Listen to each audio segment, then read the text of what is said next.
तो ये 2 हो जाएगा, और इनटू करेंगे, 2 से 2 को डिवाइड करेंगे तो 1 आएगा। अगर यहाँ पे आप 2 रखेंगे, 2 में 1 जोड़ेंगे 3, और 3 का 2 में गुणा करेंगे 6, 6 को 2 से भाग देंगे तो ये 3 आएगा। इस तरह से अगर आप रखते जाएंगे तो ये संख्याएं आती जाएंगी। तो यहाँ पे ये 7वां पद है, तो हम 7 रखेंगे तो उत्तर आएगा 28। आप इस पद को याद भी कर सकते हैं, छठी क्लास में पहले चैप्टर में पैटर्न में ये दिया हुआ है। सेकंड क्वेश्चन है, इसका उत्तर है 28 पहले वाले का। 2 बजे घड़ी की सुइयों के बीच बनने वाले कोण हैं। अब देखिए ये 2 बज रहा है, चित्र में आपको दिख रहा है। तो जब 2 बजता है तो 2 और 12 के बीच में जो कोण बन रहा है वो 60 डिग्री का होता है और उसको बोलते हैं न्यून कोण, 90 से छोटा न्यून कोण। और 12 और 2 के बीच में ये पीछे ये जो कोण है ये बनता है 300 डिग्री का, और इस कोण को बोलते हैं प्रतिवर्ती कोण। हमेशा याद रखिएगा, इस 180 से बड़ा जो भी कोण होता है उसको बोलते हैं प्रतिवर्ती कोण। तो ये कोण प्रतिवर्ती है और ये वाला न्यून कोण, तो इसका उत्तर है सी वाला, प्रतिवर्ती कोण और न्यून कोण। अगला प्रश्न है, दी गई संख्याओं में से संपूर्ण संख्या जो पूर्ण वर्ग है वो है 16। इसमें इसका उत्तर है 16। उसे 1/2 केक खाने के लिए ऐसे कितने हिस्से और चाहिए? तो सबसे पहले हमें जो दिया है उसे हम लिखेंगे कि मिला क्या है, जो सबको 1/8। खाना कितना है उसको 1/2, और पूरा कितना होगा, यहाँ नीचे 2 लिखा है, नीचे 8 लाने के लिए, क्योंकि यहाँ 8 है तो यहाँ भी 8 होना चाहिए, तभी तो पूरा हिस्सा होगा, है ना, अपन ने ऐसा पढ़ा है। तो हम 1/2 में ऊपर नीचे 4 का गुणा करेंगे तो 4/8 आ जाएगा, नीचे 8 आ गया। अब हम क्या करेंगे, 4/8 से हमने 1/8 को घटाया तो 3/8 आया। मतलब 1/8 के कितने हिस्से चाहिए उसको, 3 और हिस्से चाहिए, तो ये 1/8 जो है वो पूरा हो जाएगा। ठीक है, इसका उत्तर है सी वाला 3। एक वर्ग में सममित रेखाओं की संख्या, सममित का मतलब होता है किसी भी चित्र को, जैसे कि ये वर्ग है, अगर हम इसको 20 से काटेंगे तो ये वाला हिस्सा इस पूरे को ढक लेगा, पूरा का पूरा एक्यूरेट, इसे बोलते हैं सममित। अगर हम उसे यहाँ से काटते हैं तो भी ये वाला हिस्सा इसको ढक लेगा, अगर हम ये तिरछे से काटते हैं तो भी ये इसको ढक लेगा, इधर से काटते हैं तो भी ये हिस्सा इसको ढक लेगा। तो सममित का मतलब होता है वह बिंदु या वह रेखा जहाँ से वो दोनों एक दूसरे को पूरी तरह से ढक ले। ये वर्ग है, वर्ग हम जानते हैं चारों तरफ से बराबर होता है, तो ये वाली रेखा और ये वाली रेखा विकर्ण कहलाती है, और ये दोनों मध्य, तो 2 विकर्ण और 2 मध्य, तो कितनी हो जाएंगी कुल 4। तो इसका उत्तर है 4। कितनी रेखाएं होंगी, 4 सममित रेखाएं होंगी।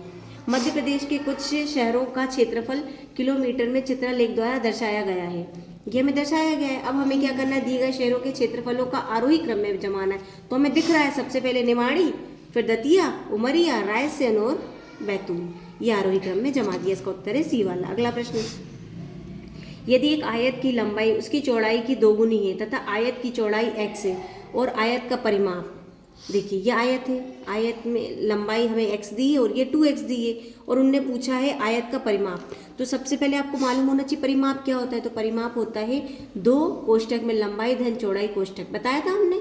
तो x और 2x को जोड़ दिया और 2 से गुणा कर दिया, तो क्या आएगा 6x, इसका उत्तर है बी वाला 6x। अगला प्रश्न, एक पासे को फेंकने जाने पर 4 आने की प्रायिकता। तो प्रायिकता हम कैसे ज्ञात करते हैं, कुल परिणाम नीचे लिखते हैं और अनुकूल परिणाम ऊपर लिखते हैं। तो कुल परिणाम 6 है क्योंकि 6 संख्याएं होती हैं, और अनुकूल मतलब 4 तो एक ही बार आएगा ना, इसीलिए 1/4, इसका उत्तर होगा 1/4। अगर वो पूछते 6 आने की प्रायिकता तो भी 1/6 होता, सॉरी 1/6। अगर वो पूछता 5 आने की प्रायिकता तो भी 1/6। ठीक है, 4 के वर्ग में इकाई का अंक है, इकाई का अंक मतलब ये, जैसे कि 4 है, सॉरी 14 में 14 के वर्ग में इकाई का अंक 14 हम है, लेकिन हम 4 को देखेंगे। 4 को इसलिए देखेंगे क्योंकि जो इकाई का अंक होता है उसी के वर्ग की इकाई की संख्या इकाई का अंक होती है। तो 4 का जब हम वर्ग करते हैं तो 4 चौको 16, 6 आता है। तो हमें 14 को नहीं देखना, हमें सिर्फ 4 को देखना है। इसी प्रकार से जैसे कि 6 है, अगर 36 का वर्ग बोल रहे हैं तो भी हम 6 को देखेंगे। 6 का वर्ग होता है 6 × 36, तो 4 और 6 के वर्ग में इकाई का अंक हमेशा 6 आता है। अगला प्रश्न, इसका उत्तर है सी वाला। 1 सेंटीमीटर भुजा वाले कितने घनों में 2 सेंटीमीटर भुजा वाला एक घन बनेगा? तो इसका उत्तर है 8। ऐसे कोण का माप क्या है जो अपने संपूर्ण कोण के समान है? संपूर्ण कोण कितना होता है? 2 कोणों का योग 180 होता है संपूर्ण कोण। एक मैच खेले, उसने अपने पहले मैच में दूसरे मैच से 2 गुने रन बनाए। यदि दोनों मैच के कुल रन एक शतक से 2 अधिक हैं तो प्रकाश ने दूसरे मैच में कितने रन बनाए? तो हम सबसे पहले मानेंगे कि उसका जो पहला मैच था वो था 2x और दूसरा x। पहला मैच 2x और दूसरा मैच x, क्योंकि पहले में उसने 2 गुने रन बनाए थे। तो ये बोल रहे हैं कि कुल जो रन है वो शतक से 2 ज़्यादा है। कुल मतलब इन दोनों को जोड़ देंगे, 2 और 1 क्या हो जाएगा 3, 3x बराबर 102। शतक से 2 ज़्यादा 102। अब ये 3 को हम बराबर के उधर लाएंगे, भाग देंगे 102 को, तो 34 आएगा, x बराबर 34। तो दूसरे मैच में कितने रन बने थे 34। इसका उत्तर है डी वाला 34। अगला प्रश्न है 15 से छोटी कुल अभाज्य संख्या है। हमने अभाज्य संख्या 1 से 100 तक पढ़ी थी। हमने 1 से 15 तक में देखा 2, 3, 5, 7, 11, 13 ये अभाज्य संख्या है। तो कितनी अभाज्य संख्या आएंगी 6। इसका उत्तर है सी वाला। वर्ग की भुजा 2 गुनी करने पर उसका क्षेत्रफल हो जाता है। देखिए वर्ग की भुजा मान लीजिए एस लिखा है मैंने, एस मतलब साइड या भुजा, ठीक है 2s है। और अगर उसको दुगना कर दिया हमने, एस थी भुजा और अगर हमने एस को 2 कर दिया और जब इसका क्षेत्रफल निकालेंगे तो क्षेत्रफल क्या होता है स्क्वायर भुजा का, तो क्षेत्रफल कितना हो जाएगा 4 गुना। इसका उत्तर है सी वाला 4 गुना। अगला प्रश्न है यदि तापमान -4 डिग्री से बढ़कर 4 डिग्री हो गया तो तापमान में कितनी वृद्धि हुई।